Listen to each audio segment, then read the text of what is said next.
Бул менин экинчи турмушум эле.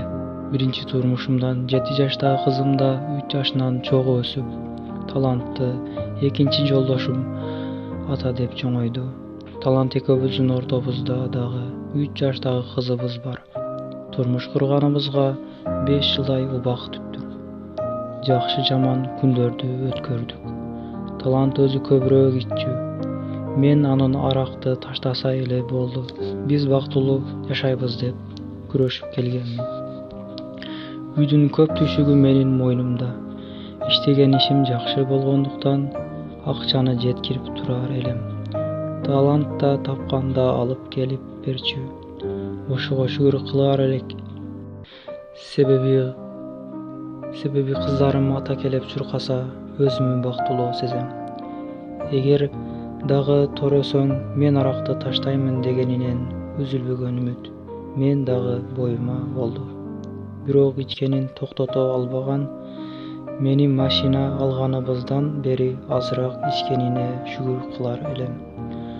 Ошо каргашалуу күн капысынан таланттын телефонунан Айнуранын СМСин окуганда боюмдагы 7 айлык болуп калган.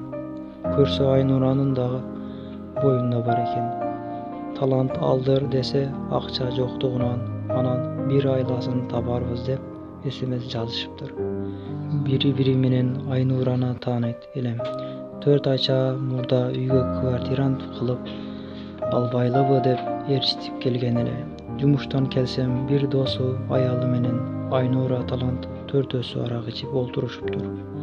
Анда жүрөгүм сезсе да сыр бербей досуна кошуп, баарын меймандап узаткан элем. Талант акыркы күндөрү иши жүрүшүп жашаган шаарыбыздан 3 саат алыста жашап иштечү.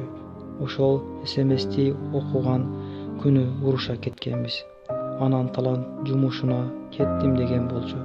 Эртеси Гостиницада экенин адресин кокусунан билип калдым. Адреске обедке жакын барсам, досу ачты эшикти.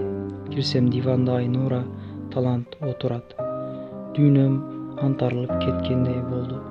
Өзүмү кармай албай кыйкырып, Талантты муштаглап ыйлап кирдим. Айнураны муштаганга жеткиришпеди. Атып кайра чыктым. Көз жашым көл болуп, заманам курулуп баратты.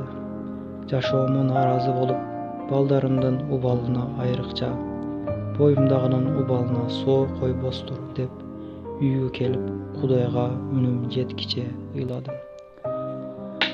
Ошондон бери үйгө Талантты кийгирбей койдум. 2 айлык боюндан алдырыптыр. Талант күндө жазат, кечирим сурайт. Балдарыман ажыратпа. Жакында төрөйсүн. Чогуу бололу деп кыздарымы ойлосом, заманам куруйт. Бирок Талантты аракты кыздарга барганын кое турганын көзүм жетпейт. Кыз жандуу эркек жардам бериңиздерчи. Канткенде туура жолду тандаган болом. Азыр декреттемин. Иштеп турган болгонумда да ишке алаксып мынчалык кыйналбасам керек. Бирок кыздарымдын атасыз дегенин болбосо эле өзүм чоңойтуп, бакканга кудуретим жетсе керек деп ойлойм. Каналга жазылып, лайк басууну унутпаңыздар.